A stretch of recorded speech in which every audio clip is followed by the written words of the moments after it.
The Bears just hired some assistants. We break down all the names and some new information we have next on the Unbearable Sports Podcast. I'm going to take the North and never give it back. So that's a good pick. You get the corner. I got to go bold, right? I got to go bold for this. Yeah, she's got some nice. Welcome back to the Unbearable Sports Podcast. I'm your host, Brad Barrett. Make sure to like and subscribe if you are out there on YouTube, and also always rate the show 5 stars everywhere that you get your podcast. What's going on, Bears fans? Happy Friday. Hope you all have a fantastic weekend because we just got some Bears news. I know yesterday we were talking a little bit about the coordinators and kind of what's going on about that whole situation. And there's kind of a common theme with some of these new assistants that the Bears are adding on that I want us to go through today. So as we always do, I got some new options at the offensive and defensive coordinator at the coordinator spots. Also, Hank Fraley, an update on him, some of the new people we added. And also, I want to talk a little bit about Ian Cunningham because it's been a while since we've talked about what might happen with Ian Cunningham and just kind of the expectation, because at the beginning he was supposed to be going to the Titans maybe, and that's not the case. So we'll kind of give a little brief update. But let's get smack dab into it. Let's get into the new options. So new options, meaning different things that have been getting reported today since the last episode. And so a couple things out there. So first off, Kevin Fishbain of The Athletic said, as we play connect the dots for Ben Johnson's future Bears staff, here's an OC name to think about. Jeff Nixon was the Dolphins running back coach when Johnson was in Miami and spent 2024 as Syracuse's offensive coordinator. The Orange had the #1 passing offense in the country. Very intriguing name. And now, yet again, keep it in context with Kevin Fishbain, just saying as he's trying to connect the dots. He's not saying the Bears have interest or something like that. It's more so just Kevin Fishbain trying to find names that's out there. And then also, Brad Biggs, this is slightly different wording, saying one name linked to the Bears in their quest to fill Ben Johnson's staff is Broncos tight end coach Declan Doyle. He joined Denver in 2023 after 4 years with the Saints. The connection, of course, is Dan Campbell. Chicago would likely have to give him OC to get him out of Denver. So an interesting name at least there. And the last little bit, this isn't necessarily in connection to the Bears, but I wanted to talk a little bit about this. So Bobby Slowick, the Texans offensive coordinator, they're going to be getting rid of him as offensive coordinator. So it's kind of crazy because here he was, hotshot coordinator for a year, and then now nothing. And now he's gone, and now he's open. And I know that some people wanted Slowick as the head coach this year just because of what he was able to do with CJ Stroud the year before. Also, it'll be really interesting to see just what CJ Stroud does with the new offensive coordinator and other things like that. But Slowick is available. My guess, he's probably going to be going to his old coaching staff or people connected with that. But it's at least an intriguing name because what he was able to do with CJ Stroud. So the next intriguing name that I know a lot of us Bears fans were really hoping for, Hank Fraley, the big guy. Hank Fraley, reportedly from Tom Pelissero, the Lions are promoting Hank Fraley to run game coordinator and offensive line coach. So an important piece of the puzzle staying in Detroit. That's the report. And like we reported yesterday from Brad Biggs, the expectation was that he was going to stay in Detroit and stay as a Lion. Now, maybe it's also telling, I want to say, that they didn't promote him to offensive coordinator. So I think it does kind of show maybe he wasn't offensive coordinator material. Maybe he was more of just an O-line guy. And then like we've said before, the offensive line is very, very key to that run game. Like we've said also too, Chris Morgan and Shane Waldron supposedly not all together. And it was clear. Let's make one thing clear. It was a terrible run attack for us. So now we look, Hank Fraley seemingly off the table. So who do the Bears end up picking up? We added 3 new people at the time of this recording. First off is Antwaan Randle, former wide receiver for the Pittsburgh Steelers. Washington Redskins back in the day and then back with the Pittsburgh Steelers. He's getting hired as the Bears' assistant head coach and wide receiver coach. Fairly young, right? He only retired back in 2010, so still just kind of like in his 40s. I didn't grab his exact age, but then also as a coach. So after he was done playing, in 2019, got into coaching in the NFL as an offensive assistant for the Buccaneers from 19 to 20, and then 21 to 24 was the wide receivers coach for the Lions, and then now the Bears' assistant head coach and wide receivers coach. So really what we know here is that he is a fiery head coach or a fiery assistant coach. People were looking at this. Right now I have a little video up of him just chasing down the sidelines, running after Jameson Williams on a long play. And that got a lot of people fired up because they're like, man, I want a coach like that. We want someone that can run down the sidelines, that's like amped up, like a real players coach type of thing. But also not just that, we want someone that can discipline the players. And here's him yelling at Jameson Williams on the sideline. This was a viral video that was out there on Twitter. And then he kind of just like, you see him at the very end, he kind of just like shakes his finger at him like, don't you say anything. And this is what we're talking about. Accountability, players coach, something that just makes it feel good with Antwaan Randle. So I really like him as the wide receivers coach and someone that knows Ben Johnson. And also it shows that Ben Johnson really does like him, making him an assistant head coach. Now, the only question is still on that defensive side of the ball.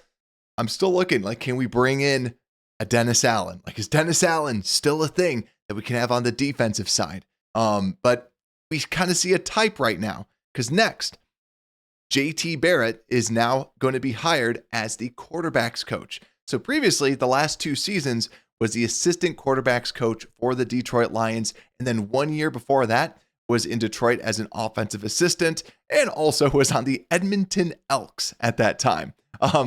If that name sounds familiar, JT Barrett, he was a former Ohio State quarterback, was really good, but then just didn't pan out in the NFL, bounced around Saints, Seahawks, Saints again, and Steelers, all in a matter of 2 years. So really just not an NFL quarterback, but clearly someone that Ben Johnson really respects and wants him to sit down with Caleb Williams.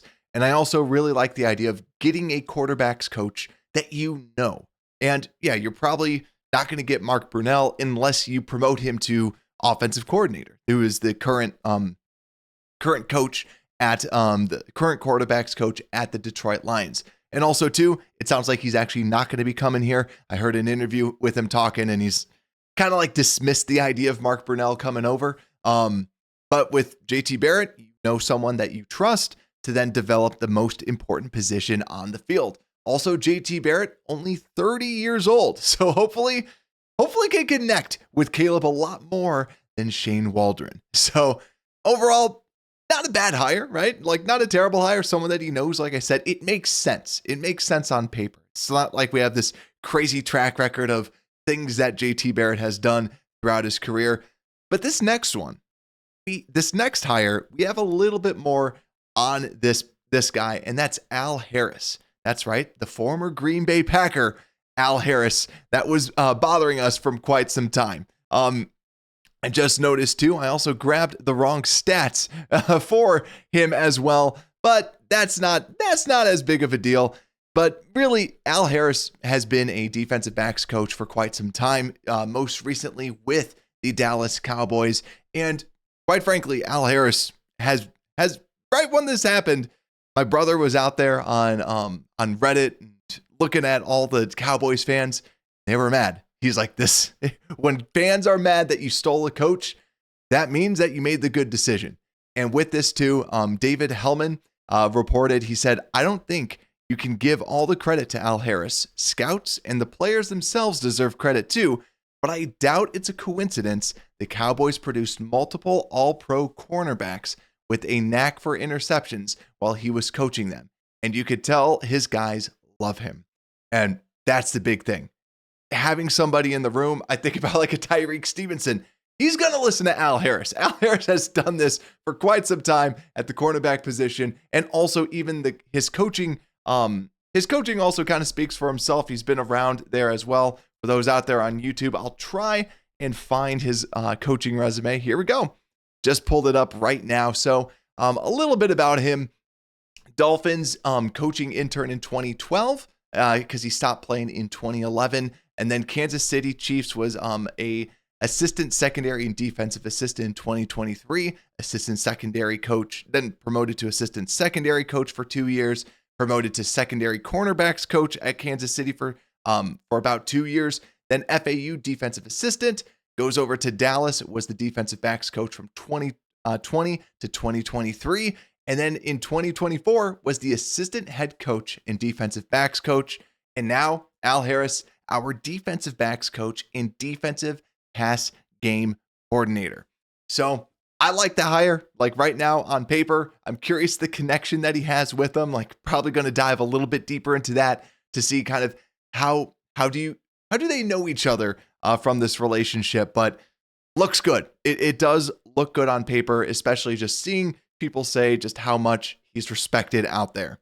So right now, looking at our coaching list, we've added 3 new ones. So quarterbacks is good, wide receivers is good, and also too, it felt like those were 2 ones that you need to have good people that can kind of wrangle in Caleb Williams and make sure Caleb is good at the quarterback position, but also at the wide receiver position, crack the whip on them, make sure that they are like out there running their routes, because we constantly saw bad routes being ran and just not a lot of discipline with these wide receivers. Not just DJ Moore. There was Rome Odunze running some incorrect routes and stopping some of his routes. Keenan Allen not going 100%. I like those hires. And Al Harris as pass game coordinator, defensive backs coach. Like I said, I like that. But still, it's going to boil down to that offensive coordinator and defensive coordinator. Still looking for someone that has some sort of head coaching experience. That would be ideal to just get somebody in the room to just help out Ben Johnson so it's not just him doing everything. He's recreating an entire playbook. He's going to be busy. He needs a defensive mind, someone that can just come in and he just hands the reins over and says, you do you, that's your defense.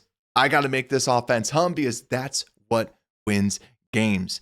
So then last but not least, like I said, Ian Cunningham, only little bit about the whole Ian Cunningham experience is that another GM job has been filled. That's the Jets GM job. So really what you're looking at is now the newly opened up Jaguar job. Like, does Liam Cohen want like an Ian Cunningham? Someone that did interview him. Ian Cunningham did interview Liam Cohen last year. Maybe now it'll be flip-flopped. Does he want to bring in Ian Cunningham? Someone to at least look out for in that search. Do I think anything's going to happen? Probably not. Right now at this point. So now watch. Now he's going to get hired. We'll get our 3rd round picks and we'll be all good. So let me know what you think though down below. What do you think of these hires? What do you think is going to happen next? But all I know what is going to happen next is we're going to have you covered with all the Bears coverage as we fill out this coaching roster. So make sure to hit the like button, subscribe, and hit the bell so that you get notified when we go live next, so I can see out there in the chat. And also all those in podcast land, please rate the show 5 stars. Helps out the show tremendously. Tell a friend, share this out. And with that, Unbearable Sports Podcast, we are out.